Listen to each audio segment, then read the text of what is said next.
I'm Simon Waterfall. This is about the most creative slide I have because it was work that was actually not done by myself, but made by somebody a lot more talented. I was asked to do this talk about something I love. And like Rob maybe took religion, the things I love terrify the living fuck out of me. Designers are these strange beasts. When you see something that you can do yourself, you only have, there's a couple of responses. The first one is, here it is, oh, which is, this is slightly better than I can design it myself. And then the other response is, oh, which is actually, it's shit and I can do it a lot better job. When you see something that you cannot do or you do not understand yourself, you are allowed to have that godlike innocence of a child and go, what the fuck is that? That's amazing. And it's nice that do a very good job of creating the child in me. And after you see a lot of it, it's like watching a lot of porn. After a bit, you're like, unless something really serious is going to go on, it doesn't really touch the sides. So I tend... You took that the wrong way. So shame on you, London. So I thought I'd go for fear instead. Let's go to not touching the sides again. Does anybody know what this is? Glory hole. Perfect. My house later. This thing is going to dominate our lives in the future. And I found out, this was last year, on the 2nd of September, the scientists that advise NASA, there's already something that's broke all the myths. There's scientists that are brighter than NASA. They came to NASA and they said, guys, got a slight problem. We've lost control of the environment. Hope that's okay with you. That's fine with us. But yeah, we've lost control of the environment and we could be in trouble. So NASA go, that sounds bad, being NASA. What on earth are you talking about? Now, this is an artist's impression of the amount of satellites in all the different orbits that make our world work. Obviously, they're a little bit bigger. They aren't the size of the Ukraine, for example, but there's a shitload of them. That's what I'm trying to say with this picture, shitloads. So we've kind of reached a tipping point because from the ground, we can only track 22,000 pieces of space junk. And space junk is, we class it as anything bigger than a shoe. What we can't track is anything smaller than a shoe. And for years, we've been putting satellites in space.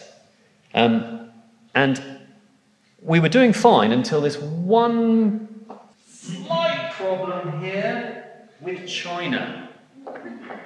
So in 2007, the Chinese tested a space weapon. Basically, they blew up a satellite and in one single instance created 150,000 pieces of space debris that are smaller than a shoe. These pieces of debris are going 17,500 miles an hour. So the picture I showed you at the front is a paint fleck having gone through both sides of a satellite, thus killing it.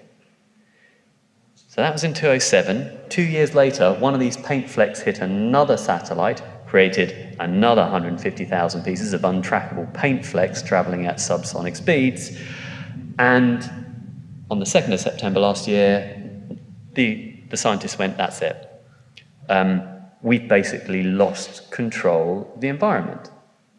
So if one more thing hits one more thing, that's it.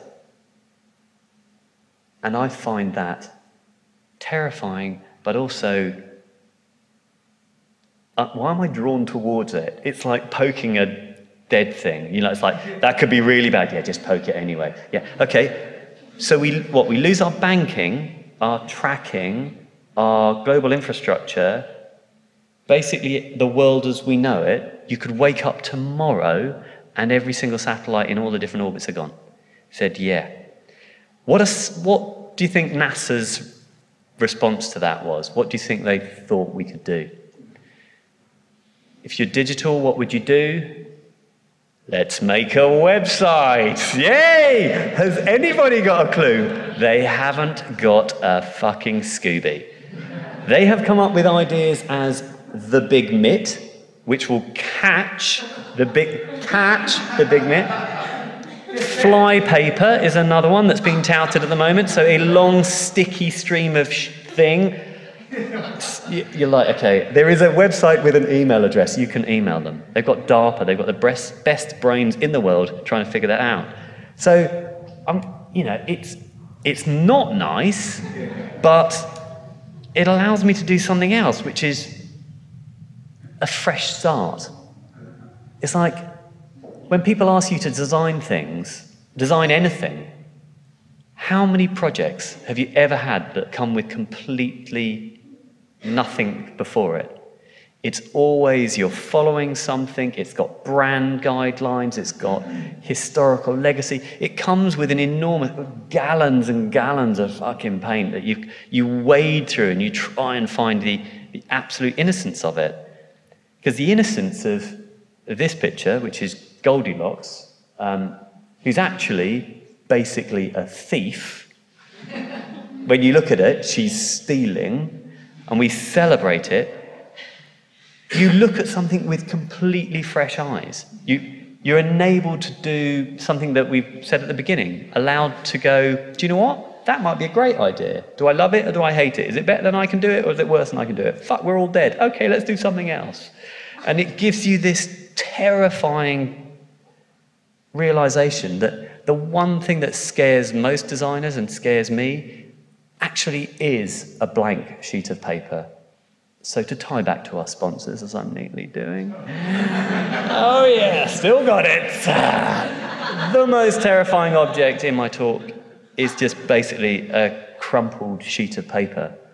But because from that you have to construct everything with all the new rules and all the things that can go wrong.